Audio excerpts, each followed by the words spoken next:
ভাই আফগানিস্তান যেটা খেলে ওইটাকে বলে ক্রিকেট, আর বাংলাদেশ যেটা খেলে এইটাকে বলে ক্রিকেটের নামে 16 কোটি বাঙালির সাথে হাসি তামাশা করা, ফাইজলামি করা।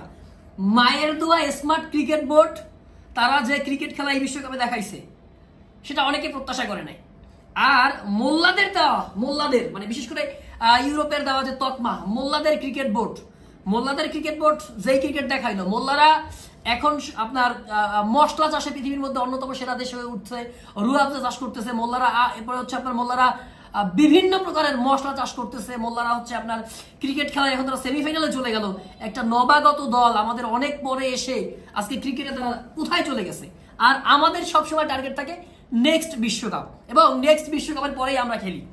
গতকালকে দেখেন, গতকালকের যে ম্যাচটা, আমি সাধারণত ইন্ডিয়ার সাপোর্ট গত 2016 সাল থেকে করি না, কিন্তু গতকালকের ম্যাচে ইন্ডিয়ার সাপোর্ট করছি আমি না, শুধু বাংলাদেশে মোটামুটি যারা ক্রিকেটটা মোটামুটি বুঝে বা পছন্দ করে সবাই ইন্ডিয়ার সাপোর্ট করছে, মনে হয় মনের ভুলে হলেও করছে।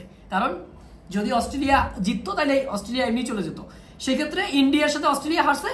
এখন যদি আমরা আফগানিস্তানকে হারাতে পারতাম তাহলে আমরা যাইতাম, হয়তো সমীকরণ ছিল যদি তবে কিন্তু ছিল, কিন্তু যেতে পারতাম। এই জন্য আমরা ইন্ডিয়ার সাপোর্ট করছি। কিন্তু আজকে সকালবেলা বাংলাদেশ যে খেলা উপহার দিয়েছে এটা জাতির সাথে আসলে তামাশা ছাড়া আর কিছুই না।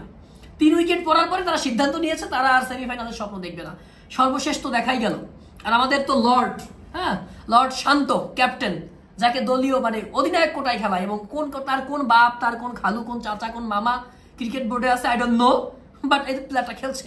তো এইভাবেই বাংলাদেশ ক্রিকেটটাকে ধ্বংস করে দিয়েছে। আমাদের আবেগকে একটা জায়গা ছিল বাঙালির, সেটা হচ্ছে ক্রিকেট, যেখানে দল মত নির্বিশেষে আওয়ামী লীগ, বিএনপি, হিন্দু, মুসলিম, অমুক তমুক, উপজাতি, আদিবাসী যারা যারা আছে সব ভুলে গিয়ে আমরা বাংলাদেশি ক্রিকেট লাভার ছিলাম। সেই জায়গাটাও আসলে আজকে আস্তে আস্তে ক্রিকেটটাকে ধ্বংস করে দিচ্ছে। যাই হোক, ক্রিকেট বোর্ড আবারও আগের জায়গায় ব্যাক করবে, বাংলাদেশ ক্রিকেট আবারও আসবে, আমরা গলা ফাটিয়ে ক্রিকেট মাঠে স্লোগান দিব, এই প্রত্যাশায় শেষ করছি।